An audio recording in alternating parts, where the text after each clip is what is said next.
સર્વને જય શ્રી કૃષ્ણ. અગાઉ આપણે 135માં પાઠમાં જોયું હતું કે જ્ઞાનીનું લક્ષણ બતાવ્યું છે કે જેનાથી કોઈને પણ ઉદ્વેગ અને અશાંતિ ન થાય તે જ્ઞાની છે. ઉત્સવમાં ધન મુખ્ય નથી પણ મન મુખ્ય છે. નંદ મહોત્સવની તૈયારી કરવી પડે છે. તમારા શરીરને મથુરા બનાવો, હૃદયને ગોકુળ બનાવો, પછી નંદ મહોત્સવ થશે. તે પછી હૃદય ગોકુળમાં પરમાત્મા પ્રગટ થાય છે. પર સ્ત્રી, પર સંપત્તિની આસક્તિ છૂટ્યા વગર ભક્તિનો આરંભ થતો નથી. પ્રાતઃકાળમાં જપ, ધ્યાન, પ્રાર્થના કર્યા હશે તો આખો દિવસ પરમાત્મા તમને પાપ કરતા અટકાવશે. હવે આગળ જોઈએ. સચ્ચિદાનંદ રૂપાય વિશ્વોત્પત્યાદિ હેતવે તાપત્રય વિનાશાય શ્રી કૃષ્ણાય વયમ નમઃ. જે જગતની ઉત્પત્તિ, સ્થિતિ અને વિનાશનો હેતુ છે તથા જે ત્રણેય પ્રકારના તાપોના નાશ કરવાવાળા છે એવા સચ્ચિદાનંદ સ્વરૂપ ભગવાન શ્રી કૃષ્ણને અમે વંદન કરીએ છીએ. અગાઉ આપણે જોયું હતું કે શ્રાવણ વદી દ્વાદશીના દિવસે ભગવાન શંકર ગોકુળમાં બાલકૃષ્ણના દર્શન કરવા માટે પધાર્યા છે. શંકર યોગીશ્વર અને કૃષ્ણ યોગેશ્વર છે. શંકર મહારાજ દ્વાદશીના દિવસે આવ્યા છે. યોગીશ્વર અને યોગેશ્વરનું મિલન થયું છે. ભગવાન શંકર નિવૃત્તિ ધર્મનો આદર્શ બતાવે છે. શ્રી કૃષ્ણ પ્રવૃત્તિ ધર્મનો આદર્શ બતાવે છે. એકદમ પ્રવૃત્તિમાં છે છતાં અંદરથી નિવૃત્તિ છે. બધી પ્રવૃત્તિ કરે છે છતાં કોઈ પણ પ્રવૃત્તિમાં આસક્તિ નથી. પ્રવૃત્તિ કરે છે પણ પ્રવૃત્તિ નિવૃત્તિની સમાન છે. ભગવાન શંકર કહે છે કે જેને બ્રહ્માનંદ લેવો છે તેને થોડી નિવૃત્તિ લેવી જ પડશે. ચાહ ન છોડે તો મોહને કેમ છોડશે? જે ચાહ ના છોડી શકે મોહને છોડી શકે નહીં. કામને કેવી રીતે છોડી શકશે? ભજનાનંદ જોતો હોય તો વિષયાનંદ છોડવો જ પડશે. શિવજી ગામમાં પણ વધારે વખત રહેતા નથી, સ્મશાનમાં રહે છે. શિવજી ક્યાં રહે છે? સ્મશાનમાં. શિવજી કહે છે ધ્યાનાનંદ ભજનાનંદ લેવો હોય તો થોડી પ્રવૃત્તિ ઓછી કરો. એક ખેડૂતને 2 કન્યાઓ હતી. તેમાંથી એક કુંભારને આપેલી ને બીજી ખેડૂતને. પિતા જે કન્યા ખેડૂતને આપેલી તેના ઘરે આવ્યા. કન્યાને પૂછ્યું, કેમ તું કેમ છે? કન્યાએ કહ્યું કે આ વરસાદ પડતો નથી, વરસાદ પડે તો લીલા લહેર છે. તે પછી તે કુંભારને આપેલી કન્યાને ઘરે આવ્યા. કન્યાને કુશળ સમાચાર પૂછ્યા. તે કન્યાએ કહ્યું કે માટીના વાસણ તૈયાર કર્યા છે, તેના માટે ભઠ્ઠી ચડાવી છે. એકવાર વાસણ તૈયાર થઈ જાય ને પછી વરસાદ પડે તો સારું. હું તો પ્રાર્થના કરું છું કે આ વરસાદ ન પડે તો સારું. આ બાપ દીકરીઓની કથા નથી. જીવ માત્રની પ્રવૃત્તિ અને નિવૃત્તિ એ 2 કન્યાઓ છે. આ 2 કન્યાઓ એકી સાથે રહી શકે નહીં. એક દુઃખી થશે ત્યારે બીજી સુખી થશે. નિવૃત્તિનો આનંદ લેવો હોય તો પ્રવૃત્તિનો મનથી ત્યાગ કરો. શરીરમાં શક્તિ હોય ત્યારે વિવેકથી પ્રવૃત્તિ છોડો અથવા ઓછી કરો. બ્લડ પ્રેશર વધે અને ડૉક્ટર કહે કે શેઠ શાંતિથી ઘરમાં બેસો, તેનો કોઈ અર્થ નથી. એકદમ પ્રવૃત્તિ છોડો તેમ તો તમને કહેવાય નહીં, પરંતુ પ્રવૃત્તિ ઓછી કરો. ઓછી કરો એટલે પ્રભુ માટે થોડો સમય કાઢો. વેદાંતનો અધિકાર વિલાસીને નથી, વેદાંતનો અધિકાર વિરક્તને છે. વાતો બ્રહ્મ જ્ઞાનની કરે ને પ્રેમ પૈસા સાથે કરે, સ્ત્રી સાથે કરે, સંસારના જડ પદાર્થ સાથે કરે, એને કોઈ દિવસ બ્રહ્મ જ્ઞાન પચે નહીં. જગત ખોટું છે એમ બોલવામાં લાભ નથી, પણ જગત ખોટું છે એમ માની જગતમાં રહેવાનું છે. વ્યવહાર ખોટો છે તેમ માની વ્યવહાર કરો. મનુષ્ય પૈસાને ભૂલતો નથી અને ઈશ્વરને ભૂલી જાય છે, તેનું પણ તેને ભાન રહેતું નથી. યોગીશ્વર અને યોગેશ્વરનું આ મિલન છે. ભગવાન શંકર શ્રાવણ કૃષ્ણ દ્વાદશીને દિવસે શ્રી કૃષ્ણના દર્શન કરવા જાય છે. શંકર એકલા ભગવાનના દર્શન કરવા જાય છે. શંકરના ખાસ ગણ શૃંગી અને ભૃંગી છે. શૃંગી ભૃંગીએ કહ્યું કે મહારાજ, અમે તમારી સાથે આવીશું. ભક્તિમાં સંગ સારો ન હોય તો વિક્ષેપ થાય. આપણે ભક્તિ કરતા હોય ને આપણો જો સંગ સારો ના હોય તો ભક્તિમાં વિક્ષેપ થાય. ભજન અને દર્શન એકલા કરવું. ભજન અને દર્શન એકલા કરવું, કારણ કે બીજા સાથે હોય તો બીજાનો રજોગુણ આપણામાં આવે છે. ઘણા તો દર્શન કરવા જાય છે ત્યારે બીજાને સાથે બોલાવતા જાય છે. બીજાને સત્કર્મમાં પ્રેરણા કરવી એ સારું છે, પણ બીજા સાથે હશે તો રસ્તામાં બહુ વાતો થાય છે. આ સારું નથી. દર્શન એક ચિત્તે કરો. દર્શન કરી મંદિરના ઓટલે બેસવાનું. એટલે કેમ બેસવાનું? કે ઠાકોરજીનું જે સ્વરૂપ જોયું હોય તે બીજા દિવસ સુધી આંખમાંથી અને મનમાંથી ખસે નહીં.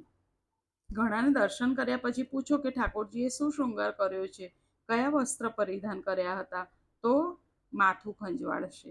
તો મંદિરમાં શું બીજાના કપડાં જોવા આવ્યા હતા? દર્શન કર્યા પછી ઠાકોરજીને ઘરે લઈ જાય એ દર્શન સાચા. દર્શન કર્યા પછી ઠાકોરજીને ઘરે લઈ જાય એ દર્શન સાચા. ઘણા દર્શન કરવા જાય છે ત્યારે ઠાકોરજીને કહે છે કે તમે અહીંયા બેસી રહેજો, હું મારા બંગલામાં જાઉં છું. ઈશ્વર સિવાય કોઈનો પણ સાથ રાખવો નહીં. જીવ એ દગાખોર છે, જીવ અભિમાની છે. સંતની દ્રષ્ટિ પરમાત્માના કોઈ સ્વરૂપમાં ઠરેલી જ હોય છે. બાહ્ય દ્રષ્ટિ નીચી જ હોય છે. શંકરની દ્રષ્ટિ બ્રહ્મમાં જ હતી. શૃંગી અને ભૃંગીએ કહ્યું કે આપની સાથે અમે પણ દર્શન કરવા આવીશું. તો શંકરે ના પાડી છે કે હું એકલો જઈશ. તમે સાથે આવો તો મારા દર્શન અને ધ્યાનમાં વિક્ષેપ પડશે. ગણો કહે કે અમને સાથે લઈ જાઓ, નહીતર અમે જાહેર કરીશું કે આ સાધુ નથી, આ શંકર છે. આજ આએ સદાશિવ ગોકુળ મેં. મહાત્માઓ અનેક રીતે લીલા વર્ણવે છે. આજ સુધી જે નિરંજન હતા તે આજે અપેક્ષાવાળા બન્યા છે. પ્રભુએ સંપત્તિ આપી હોય તો નિયમ લેજો કે હંમેશા બ્રાહ્મણને ભોજન કરાવીશ. યશોદાજીનો નિયમ હતો, રોજ સાધુ બ્રાહ્મણને ભિક્ષા આપે. શિવજી મહારાજ પધાર્યા છે. લોકો કહે છે આ સાધુ શિવજી જેવા લાગે છે. શિવજી સ્વરૂપને છુપાવે પણ તે જ ક્યાં જાય? દાસીએ શિવજી પાસે આવીને કહ્યું કે મહારાજ, યશોદાજીએ આ ભિક્ષા મોકલાવી છે, તેનો સ્વીકાર કરો અને લાલાને આશીર્વાદ આપો. શિવજી કહે ના, મને કોઈ વસ્તુની અપેક્ષા નથી. મારે ભિક્ષા લેવી નથી. મને બાલકૃષ્ણના દર્શન કરાવો. દાસીએ યશોદા પાસે આવીને કહ્યું કે મહારાજ તો કહે છે કે હું દૂરથી આવ્યો છું, મારે કાંઈ જોવતું નથી, મારે લાલાના દર્શન કરવા છે. સંતની પરીક્ષા જાતથી કે વેશથી થતી નથી. સંતની પરીક્ષા આંખથી અને મનોવૃત્તિથી થાય છે. સંતની પરીક્ષા આંખથી અને મનોવૃત્તિથી થાય છે. બ્રહ્મ જ્ઞાન સુલભ છે, પણ બ્રહ્મ દ્રષ્ટિ રાખનાર, પ્રત્યેકમાં બ્રહ્મના દર્શન કરનાર સંત દુર્લભ છે. યશોદાજીએ બારીમાંથી જોયું છે. મહારાજ, આ ભિક્ષા ઓછી લાગતી હોય તો જે માંગો તે આપું, પણ લાલાને બહાર નહીં કાઢું. તમારા ગળામાં સર્પ છે. સર્પ જોઈને લાલો ડરી જશે. લાલાને બીક લાગે. શિવજી બોલ્યા છે માં, તારો કનૈયો કાલ કો કાલ હે, બ્રહ્મ કો બ્રહ્મ. કનૈયો કાળનો પણ કાળ છે. તારા બાળકને કોઈ બીક લાગે નહીં, કોઈની નજર પણ લાગે નહીં. તારો બાળક મને ઓળખે છે. યશોદાજી કહે છે મહારાજ, તમે આ શું બોલો છો? મારો લાલો નાનો છે, હઠ કરો નહીં. શિવજીએ કહ્યું, લાલાના દર્શન કર્યા વગર હું અહીંથી જવાનો નથી. આજે પણ નંદ બાવાના ગામ પાસે આશેશ્વર મહાદેવનું મંદિર છે. આજે પણ શિવજી લાલાના દર્શનની આશાએ બેઠા છે. વ્રજ 84ની પ્રદક્ષિણા જીવનમાં એકાદ વખત તો કરવી જ જોઈએ. કઈ પ્રદક્ષિણા? વ્રજ 84ની પ્રદક્ષિણા જીવનમાં એકાદ વખત તો કરવી જ જોઈએ. તેથી જીવનનું પાપ બળે છે. વ્રજ 84 પરિક્રમા મહાપુણ્ય છે. આ વ્રજ લીલા ભૂમિ છે. ત્યાં બેસીને ધ્યાન કરો તો પરમાત્મા જ તે લીલાનું રહસ્ય સમજાવશે. આ બાજુ બાળકૃષ્ણને ખબર પડી છે કે શંકરજી આવ્યા છે, પણ માં બહાર કાઢતી નથી. બહાર નીકળવા તેઓ જોરથી રડવા લાગ્યા. દાસીએ યશોદાજીને કહ્યું, માં, સાચું કહું, પેલો સાધુ બેઠો છે તેના હોઠ હાલે છે. તેણે કંઈક મંત્ર માર્યો છે, તેથી લાલો રડે છે. તને હું શું કહું, આવો સાધુ મેં જોયો નથી. માં, હું બાલકૃષ્ણને બહાર તેની પાસે લઈ જઈશ તો તે લાલાને આશીર્વાદ આપશે. બાળકૃષ્ણને શ્રૃંગાર કર્યો છે. યશોદા માએ દાસીને કહ્યું, પેલા મહારાજને કહો લાલાને જોજો, પણ એક ટક નજર રાખતા નહીં. વૃંદાવનમાં બાકે બિહારીનું સ્વરૂપ એટલું દિવ્ય છે કે અને ત્યાં મર્યાદા છે કે 1-2 મિનિટે ટેરો આવે, નજર લાગે નહીં તે ભાવ છે. શ્રીનાથજીનું સ્વરૂપ પણ અદ્ભુત છે. સ્વરૂપા શક્તિ ન થાય ત્યાં સુધી ભક્તિ થતી નથી. સ્વરૂપા શક્તિ ન થાય ત્યાં સુધી ભક્તિ થતી નથી. લૌકિક નામરૂપમાં જેવી આસક્તિ છે તેવી પ્રભુના નામ અને રૂપમાં આસક્તિ થાય એ જ ભક્તિ છે. બાકે બિહારીના મંદિરમાં ટેરો આવે છે. ટેરો એ માયા છે. જીવ ઈશ્વરના દર્શન કરે ત્યારે આડો માયાનો ટેરો આવે છે. મંદિરમાં રાધાજીનું સેવ્ય સ્વરૂપ છે. બાકે બિહારી 2 મિનિટ રાધાજીને અને પછી જગતને દર્શન આપે છે. દર્શનમાં આનંદ આવે ત્યારે કે જ્યારે 4 આંખો મળે. દર્શનમાં ક્યારે આનંદ આવે? જ્યારે 4 આંખો મળે. કનૈયો હસે છે. આ સાધુએ જાદુ કર્યું છે. મહારાજની નજરમાં જાદુ છે. આ કોઈ સાધારણ સાધુ નથી. દાસી લાલાને શિવજી પાસે લાવી છે. શિવજીને દર્શન થયા. શિવજીએ પ્રણામ કર્યા છે. દર્શનમાં આનંદ થયો પણ તૃપ્તિ થતી નથી. મારે કનૈયાને મળવું છે. આનંદ અદ્વૈતમાં છે, દ્વૈતમાં દુઃખ છે. મારા પ્રભુને મારે મળવું છે. શ્રી કૃષ્ણ સાથે એક થવું છે. જીવ ઈશ્વરથી થોડો પણ જુદો છે ત્યાં સુધી તેને ભય છે. શિવજીએ વિચાર કર્યો, બાલકૃષ્ણ મારી ગોદમાં આવે તો સારું. શિવજીએ કહ્યું, તમે બાળકનું ભવિષ્ય પૂછો છો, પણ તે મારી ગોદમાં હોય તો તેની હાથની રેખા મને બરાબર દેખાય. તેથી બાળકને મારી ગોદમાં આપો. યશોદાજીએ બાલકૃષ્ણને શિવજીની ગોદમાં આપ્યા છે. શિવજીને સમાધિ લાગી છે. અદ્વૈતમાં વાતો હોય નહીં, ભેદમાં વાતો હોય. જ્યાં હરિહર એક થયા ત્યાં બોલે કોણ? શિવજીએ ભવિષ્ય કહી સંભળાવ્યું. માં, તમારા દેખતા કનૈયો મોટો રાજા થવાનો છે. શિવજીએ તાંડવ નૃત્ય કર્યું છે. અતિ આનંદમાં જીવ નાચે છે. હાથમાં કેરી આવે ને બાળક નાચે તો હાથમાં કનૈયો આવે તો શું દશા થાય? શિવજી મહારાજ નૃત્ય કરતા તન્મય થયા છે. નંદ બાબા ત્યાં આવ્યા છે. ભગવાન શંકરનો જય જયકાર કરે છે. બાલકૃષ્ણના સ્વરૂપને હૃદયમાં ધારણ કરી શિવજી કૈલાસમાં ગયા છે. ત્રયોદશીના દિવસે નંદજી મથુરા ગયા છે. ચતુર્દશીના દિવસે પૂતના આવી છે. દર વર્ષે નંદ બાબા કંસને વાર્ષિક કર આપતા હતા. દર વર્ષે નંદ બાબા કંસને વાર્ષિક કર આપતા હતા. આ વર્ષે કર આપવાનો સમય થયો. નંદ બાબાએ કહ્યું છે, કનૈયાને સાચવજો. પરમાત્માનું સતત અનુસંધાન રાખજો. સર્વના રક્ષકને કોણ સાચવી શકે? પણ ઠાકોરજીને હૈયામાં રાખ્યા પછી બહુ સાચવવાનું હોય કે કોઈ લૌકિક ભોગ ભોગવવાનો સંકલ્પ મનમાં આવે નહીં. બીજા સંકલ્પ ઉઠે તો ભગવાન હૃદયમાં બિરાજતા નથી.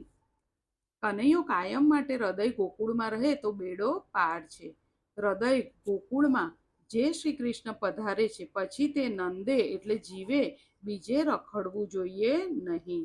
નંદ બાબા કંસને કર આપવા માટે મથુરા ગયા છે. કંસના દરબારમાં નંદજી આવ્યા છે. વાર્ષિક કર આપ્યો. સુવર્ણનો થાળ અને 5 રત્નોની ભેટ આપી. નંદ બાબાએ કહ્યું કે વૃદ્ધાવસ્થામાં મારા ઘરે દીકરો થયો છે. કંસ જાણતો નથી કે નંદ બાબાનો કનૈયો એ મારો કાળ છે. કંસને આશ્ચર્ય થયું. તેણે વિચાર કર્યો, મારે આશીર્વાદ પણ ભેટના પ્રમાણમાં આપવા જોઈએ. ભેટ જોઈને ભેટના પ્રમાણમાં આશીર્વાદ આપે તે કંસ છે.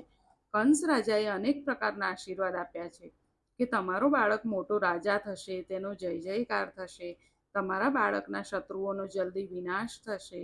કંસ પણ કૃષ્ણનો જય જયકાર કરે છે, આશીર્વાદ આપે છે. બહુ સારું થયું. શત્રુ પણ જેને આશીર્વાદ આપે અને વંદન કરે તે ઈશ્વર. નંદ બાબા કહે છે, વ્રજવાસીઓએ મારા માટે એકાદશીનું વ્રત કર્યું. તેઓએ મારા માટે વ્રત કર્યા, તેથી આ બાળક થયો છે. નંદ બાબા બીજાને યશ આપે છે. ત્યાર પછી નંદજી વસુદેવજીને મળવા જાય છે. સુખદેવજી વર્ણન કરે છે, રાજન, નંદ બાબાને જોઈ વસુદેવને આનંદ થયો. કુશળ સમાચાર પૂછ્યા છે. કોઈ મિત્ર મળે ત્યારે તમારા સુખની આનંદની વાત તેને ન કરો, પણ મિત્રના સુખ દુઃખની વાતો પૂછીને તેને દિલાસો આપો. નંદજી વસુદેવજીના દુઃખની વાત પૂછે છે. સાંભળ્યું હતું તમારે ત્યાં કન્યાનો જન્મ થયો હતો. કંસ તેને મારવા આવ્યો હતો.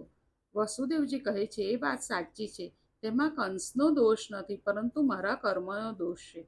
પણ બાબા, તમારા ઘરે જે બાળક છે તે મારો જ છે. નંદ બાબા ભોળા હતા. નંદ બાબાએ કહ્યું, હા હા, મારા ઘરમાં દીકરો છે તે પણ તમારો જ છે. વસુદેવ મનમાં વિચાર કરે છે, કનૈયો મારો જ છે. હું જ રાત્રે તમારે ત્યાં મૂકી ગયો છું. પણ નંદ બાબા ગૂઢાર્થ ભરેલી વાણી સમજતા નથી. વસુદેવજીએ કહ્યું, આ દિવસો તમારા માટે સારા નથી. જલ્દી ગોકુળમાં જાઓ, ત્યાં ઉત્પાત થાય તેમ લાગે છે. નંદ જીવ ગોકુળ છોડીને જાય ત્યારે રાક્ષસ આવે. કામ, લોભ, ક્રોધ બધા રાક્ષસો છે. કામ, લોભ, ક્રોધ આ બધા રાક્ષસો છે. નંદ કૃષ્ણને છોડીને કંસને ત્યાં જાય છે ત્યારે ગોકુળમાં વિપત્તિ આવે છે, ઉત્પાત થાય છે. નંદ બાબા વિચારે છે, કનૈયા માટે થોડા રમકડા લઈ જઈશ. કનૈયાને આનંદ થશે. બહાર ગામ જાઓ ત્યારે ઠાકોરજી માટે કઈ ઉત્તમ વસ્તુ જરૂર લાવજો. તમારો પ્રવાસ પણ ભક્તિ બનશે. હવે આવે છે પૂતના વધ. એ આપણે આવતા વખતે જોઈશું. આજે આપણે શું શીખ્યા એ આપણે ફરી જોઈ લઈશું. આજે આપણે શીખ્યા કે ભજનાનંદ જોવતો હોય તો વિષયાનંદ છોડવો જ પડશે. ભક્તિમાં સંગ સારો ન હોય તો વિક્ષેપ થાય. ભજન અને દર્શન એકલા કરવા, કારણ કે જો બીજા સાથે હોય તો બીજાનો રજોગુણ આપણામાં આવે છે. દર્શન કર્યા પછી ઠાકોરજીને ઘરે લઈ જાઓ. ઘરે લઈ જાઓ એટલે મનથી ઠાકોરજીને ઘરે લઈ જાય એ દર્શન સાચા. સંતની પરીક્ષા જાતિથી કે વેશથી થતી નથી. સંતની પરીક્ષા આંખથી અને મનોવૃત્તિથી થાય છે. જ્યાં સુધી સ્વરૂપાશક્તિ ન થાય ત્યાં સુધી ભક્તિ થતી નથી. એટલે આપણે કોઈ પણ એક સ્વરૂપ આપણે મનમાં રાખવું જોઈએ.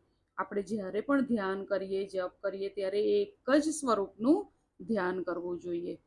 એમ સ્વરૂપાશક્તિ ન થાય ત્યાં સુધી ભક્તિ થતી નથી. આજે અહીંયા સુધી રાખીએ. ફરી જલ્દી મળીએ. સર્વને જય શ્રી કૃષ્ણ.